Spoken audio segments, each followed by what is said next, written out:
नमस्कार दोस्तों, मेरा नाम आकाश मौर्य है। पिछली वीडियो में हम लोग प्रदूषण तथा वायु प्रदूषण के बारे में देखे थे। आज हम लोग देखेंगे जल प्रदूषण। जल प्रदूषण के बारे में देखते हैं थोड़ा। जब कृषि और औद्योगिक क्रियाकलापों से जल स्रोतों में अवांछित पदार्थ मिला दिए जाते हैं तो जल की गुणवत्ता घट जाती है।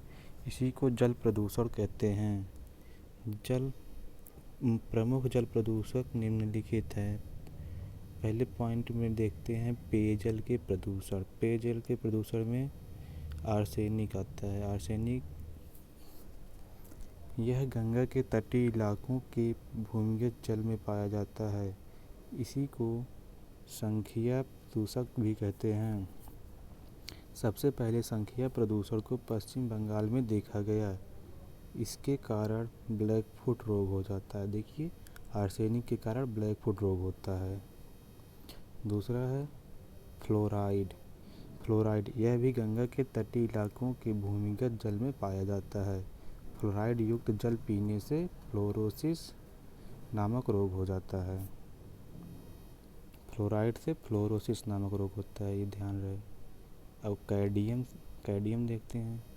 कैडियम युक्त जल पीने से इटाई नामक रोग होता है। कैडमियम एक वायु प्रदूषण भी है। इसे रिस्पायरेटरी पॉइजन या सांस का जहर भी कहा जाता है। कैडमियम एक वायु प्रदूषक भी है। इसे सांस का जहर भी कहते हैं। ठीक, पारा देखते हैं चौथा। पारा युक्त जल पीने से मिनीमेटा नामक बीमारी हो जाती है। इस बीमारी का नाम जापान के एक तटीय शहर मिनीमेटा के नाम पर रखा गया है। ठीक, नाइट्रोजन देखते हैं। नाइट्रोजन युक्त जल पीने से ब्लू बेबी नामक रोग हो जाता है। नाइट्रोजन से ब्लू बेबी।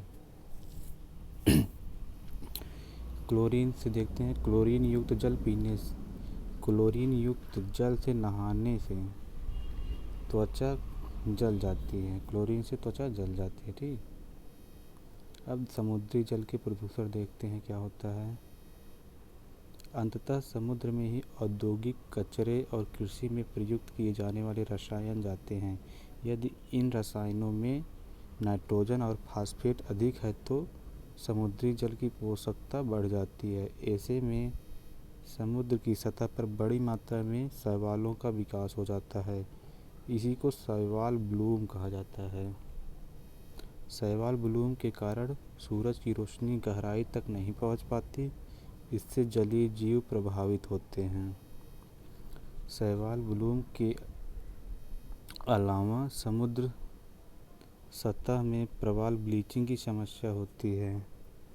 प्रवाल चूना उगलने वाले जीव होते हैं। ये प्रवाल क्या होते हैं?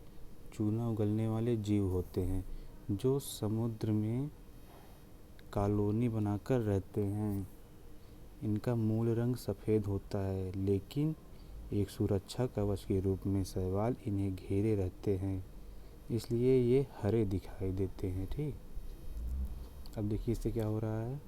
ग्लोबल वार्मिंग, एल नीनो इत्यादि के कारण समुद्र गर्म होता जा रहा है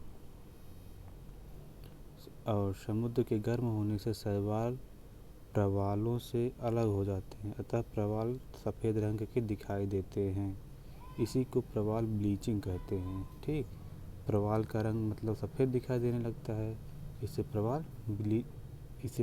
को प्रवाल ब्लीचिंग कहते हैं। ठीक, प्रवाल ब्लीचिंग के कारण प्रवाल मरने लगे हैं।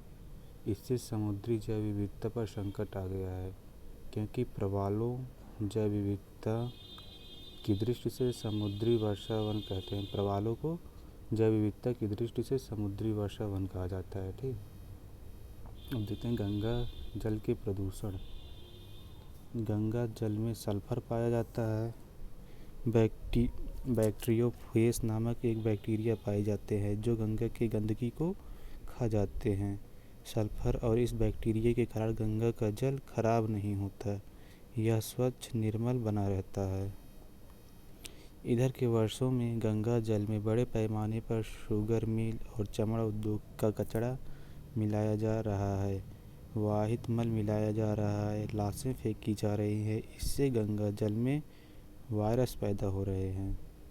ये वायरस गंगा की सफाई करने वाले बैक्टीरिया को खा रहे हैं। जब वायरस बैक्टीरिया को खा जाता है तो इसी को बैक्टीरियोफेज कहा जाता है। ठीक, आजकल गंगा में बड़े पैमाने पर बैक्टीरियोफेज बन रहे हैं।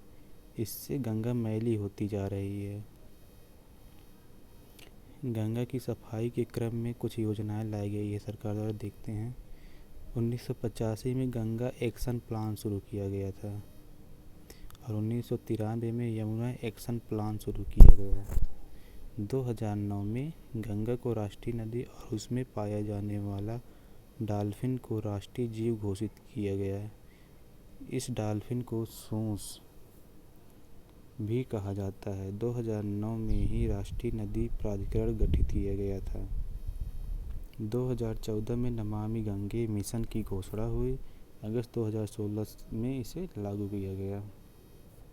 अब देखते हैं अन्य जल स्रोतों के प्रदूषण। जब जल स्रोत में वाहित मल, शुगर मिल का कचरा, चमड़ा उद्योग का कचरा इत्यादि मिलाया जाता है तो इससे जल की पोषकता बढ़ जाती है। इसी को सुपोषण या यूटोरोफिकेशन कहा जाता है।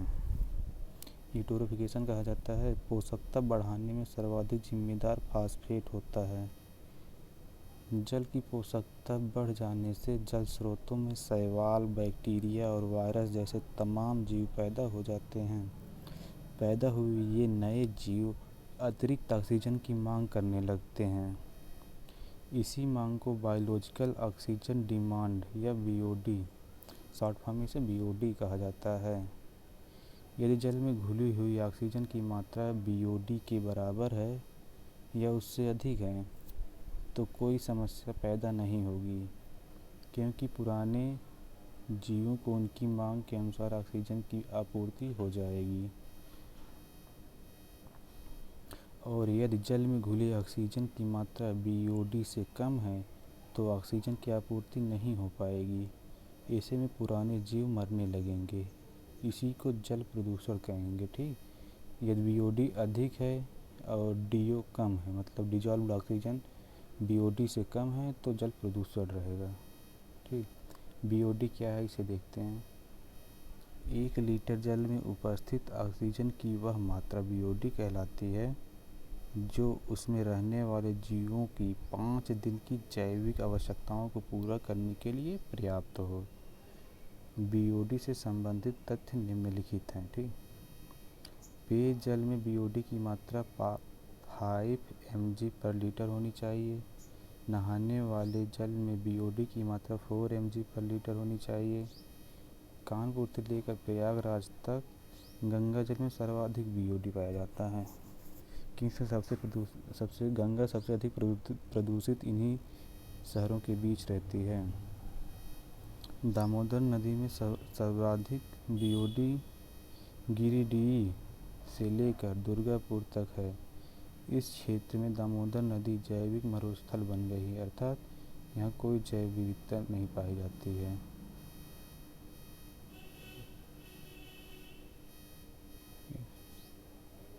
ये था आज का वीडियो। मिलते हैं अगले वीडियो में। धन्यवाद।